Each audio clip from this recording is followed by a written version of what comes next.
Hola, bon dia. Avui seguim treballant pel retorn a la normalitat. Avui des de la primera hora del matí, com a cos de bombers, com a bombers funcionaris i els bombers voluntaris, estem avui amb 78 efectius, amb 28 vehicles, i amb ells el que estem fent és coordinar també tot el voluntariat que també està venint, tot el voluntariat de protecció civil, ADFs, i el que estem fent és posar priorització i ordre a tot aquest voluntariat perquè les tasques siguin al màxim efectives per resoldre el més aviat possible totes les circumstàncies que encara queden pendents. És important que està venint molt de voluntariat que sigui de forma endreçada, que passin pel centre de recepció de mitjans que tenim ubicat, que allà està Protecció Civil i està endreçant i està mirant aviam qui està accedint, i d'aquesta manera poder prioritzar exactament els llocs on més fa falta i els llocs on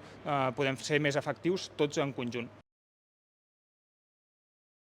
Un sector en què ja l'estem desprioritzant perquè està bastant resolt, hem avançat molt amb les tasques i hi ha molt poques necessitats. És un sector que agafa Santa Bàrbara, Godall i Freginals. En aquest sector ja no hi estem enviant voluntaris, nosaltres hi mantenim un petit dispositiu de bombers, però realment allà les tasques estan molt avançades i tots els baixos estan netejats i els carrers estan nets. Després hi ha un altre sector, els sectors que són més prioritaris, on estem volcant els recursos, que bàsicament el sector de la Ràpita, en què hi ha 20 voluntaris coordinats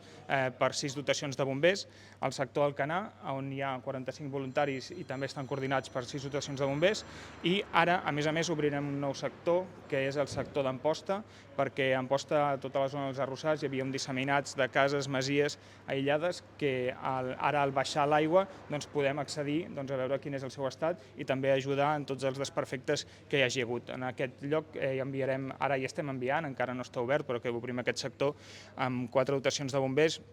i 40 voluntaris de les diferents associacions que han vingut a través, repeteixo, del centre de recepció de mitjans i coordinats amb Protecció Civil. A nivell de permeabilitat de les vies, la tasca a nivell de resposta a l'emergència està finalitzada, només queden 3 vies tallades que necessiten d'obra civil i que en aquests moments que quedaran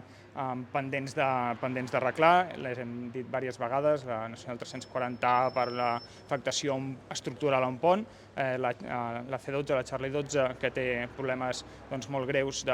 i també la paral·lela a la Charlie 12, la Tango Víctor 3443, que està completament trencada. Finalment, el que estem treballant també és encara en el restabliment de camins que porten a masies individuals, a masies aïllades i cases disseminades, que són camins que han quedat trencats, en difícil accés. N'hem resolt uns quants, encara ens en queden alguns pendents, sobretot en tenim 3 localitzats a la zona de Freginals, i també ara en Amposta, en aquest sector que estem